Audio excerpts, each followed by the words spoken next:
يعني محدش فيكم عايز يقوم يرمي كيس الزبالة؟ انا ماليش دعوه يا مامي، انا اللي رميت كيس الزباله امبارح. بطلي كده، انا اللي نزلت الزباله امبارح، هي اللي عليها الدور. ما هو حد فيكم هينزل يرمي الزبالة والتاني هينزل يشتري الخضار. ولزومها ايه المشوره يا مامي؟ ما اللي هينزل يرمي الزباله يجيب الخضار بالمره.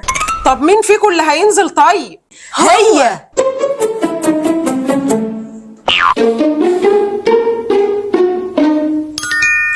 طب اللي هينزل يرمي الزبالة هديله 100 جنيه مكافأة. مين اللي هينزل بقى؟ انا يا مامي. لا انا يا مامي. انت اللي رميت الزباله امبارح، ما تتعبيش نفسك. لا انت اللي نزلت الزباله امبارح، انا اللي عليا الدور. يا سلام على الفلوس، بتعمل المعجزات. اتفضل يا سيدي، ادي كيس الزبالة وادي ال 100 جنيه المكافأة. تمام يا مامي، انا تحت امرك في اي حاجه، انا اللي هرمي الزباله كل يوم. طب يلا، وما تنساش تاخد تليفونك معاك. تمام يا مامي. ايوه يا احمد، ممكن تجيب لي 2 كيلو كوسه و2 كيلو بطاطس معاك وانت جاي؟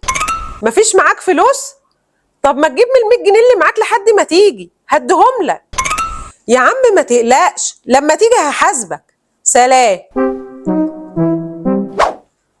اتفضلي يا مامي، 2 كيلو كوسه و2 كيلو بطاطس ب 110، عليا للراجل 10 جنيه. شكرا يا حبيب مامي، تسلم ايدك. رايحه فين يا مامي؟ فين ال 100 جنيه؟ 100 جنيه ايه؟ انت صدقت؟ ده مقلب عاملاه فيك عشان تنزل تشتري الخضار وترمي الزباله في نفس الوقت.